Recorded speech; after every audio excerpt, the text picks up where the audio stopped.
What's going on, guys? Welcome to Everything Always. My name's Michael Roman, aka Allfires. Now, I know one of the major gripes for Marvel Phase 4 was how wide the phase went without connecting anything together. In some cases, the TV shows or movies were completely insular, served themselves, and really didn't connect to anything else. In other cases, when they did try to introduce brand new plot lines or characters, a lot of it was left with no follow-up. Cameos right at the end of films with no promise of when we'd ever see that character again, and we still haven't, or plot lines that showed up during films like Wakanda Forever or even Ant-Man and the Wasp: Quantumania that have yet to be followed up on. However, today we get a major update seemingly revealing details about Captain America 4 Brave New World, Thaddeus Ross, and his transformation into the Red Hulk. And from earlier this week, building on what we had heard about the leader's role in the Serpent Society, we're going to break down today's industry insider updates about that transformation, why it happens, what's happening in it, and talk about how that connects to the plotline, the leader, the Serpent Society, all of this painting a very different picture of an MCU that's finally going to start to make good on all of these loose plot threads. We're breaking down the latest industry insider updates for Captain America 4 Brave New World, but first, if you could grab the subscribe button.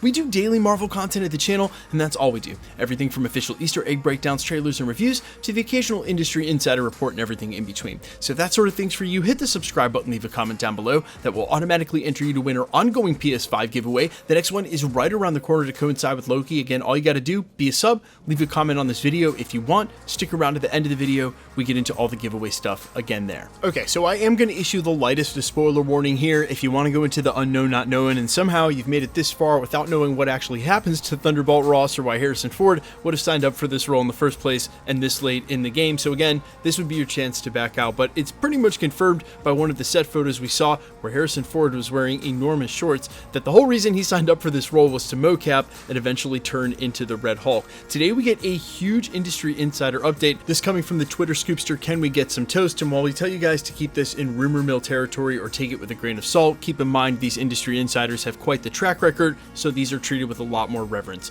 Today Can We Get Some Toast tweeted out the not so subtle photo of a clinical heart attack and how it happens with the hashtag Captain America Brave New World. So clearly here the implication is that Thaddeus Ross, Thunderbolt Ross, is going to be president of the United States as alluded to at the end of Secret Invasion. He'll be president and then have a heart attack, which will lead to the leader giving him the blood that was obtained by the intelligentsia at the end of She-Hulk in order to save his life, and that's what will turn him into the Red Hulk. Now, a couple things I want to say about that. First of all, the leader last week was rumored to have a connection to the Serpent Society, or rather, the enhancements that we should see the Serpent Society don during the beginning of the film will be due to the leader providing these biotech weapons. I will also mention that industry insider Daniel RPK via his Patreon recently confirmed my original theory that we would simply see the Serpent Society at the beginning of the film, much in the way classic Avengers or Captain America films would feature a battle or a foe at the beginning of the first act, say like Crossbones, only for them to defeat them and then push the plot forward.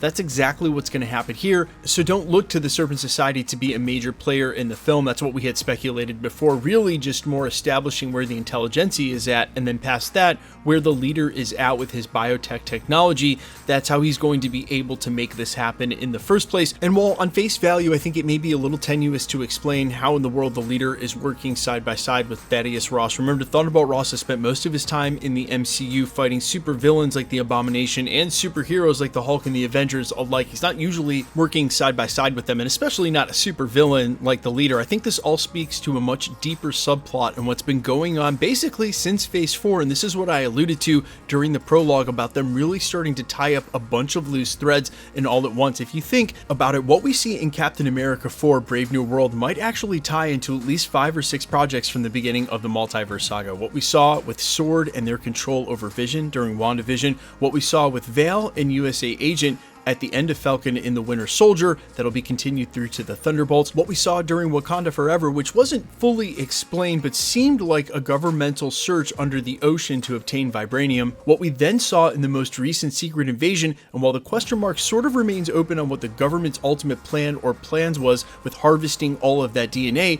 we saw what Gravik was able to do with it, and of course, while that may have been destroyed at the end of the series, if the digital plans, if the technology was on Earth once, you know it can be replicated and been made again, which all ties into our 5th connection from early in the multiverse saga and what happened with Tiamat at the end of the Eternals, heavily rumored to be now the island of Genosha, but regardless, a major point of contention for the US in conflict, as it's said to house a ton of vibranium that the US government wants. Again, this according to early plot leaks and rumors, which ties back into Wakanda Forever, the government's obtaining of this, which may tie into the original Sword preview of what they were doing with Vision and what Vision even referred to himself as a weapon more easily controlled. It's definitely speaking to a much deeper subplot here in the government, one that deserves its own video, but you're starting to see how all these threads that at the time didn't seem to have anything to do with each other are now all going to merge in Captain America Brave New World, which again was ultimately one of the gripes about the earliest part of the multiverse saga. We're finally tying it all together, but that's what really leads me to my final point, and especially hearing these new details about how Thunderbolt Ross is going to become Red Hulk. Almost every character, including Liv Tyler's Betty Ross,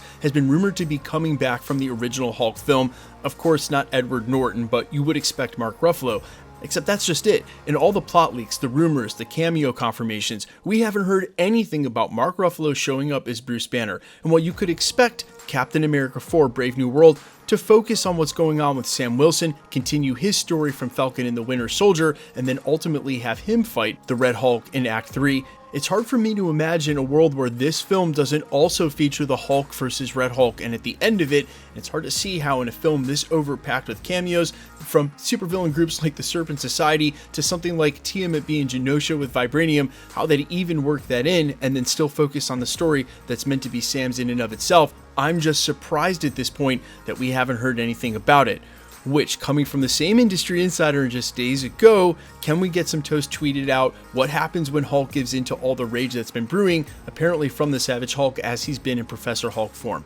And I wonder if that isn't just a little revealing that these tweets and updates about what's going on in Brave New World came just days apart. Maybe he didn't intend them to be seen that way, but it is information coming out at the same time, and so I will wait with bated breath, pun totally intended, my fingers crossed that Bruce Banner will also show up in this film, or that eventually, when he does show up, we're getting back to that Savage form. But you guys let me know all your thoughts down below, how hype you are for this film, what you want to see out of it, and how do you think this is going to go, Red Hulk versus how many Avengers? We know it's not just going to be Sam, especially if he doesn't take the Super Soldier Serum. He's not going to be able to take on Red Hulk by himself. But I'm all ears as always. Quickly, let's get into the giveaway stuff before I let you go. Okay, so first up, a lot of you have been asking about the watch parties for Loki. Of course, we will start those up again, and then when they release What If around December, but in a month or so, when Loki starts coming out, fingers crossed they follow what they did with Ahsoka and start putting it out at 9 p.m. That would be beautiful, but regardless, if you guys are up, want to come back for the watch parties, we'll be doing it. That's when the next PlayStation 5 will be given out for the finale there. We'll then give away one for the Marvels and one for the finale of What If at the end of December.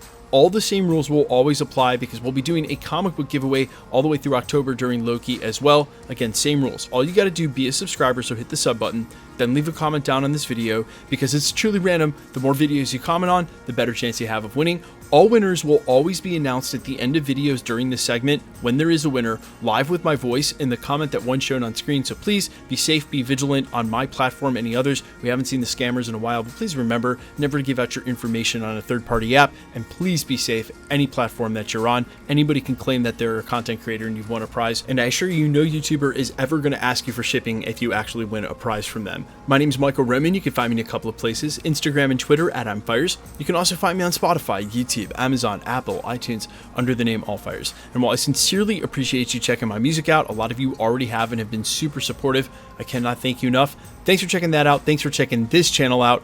Stick around. We'll be posting again real soon.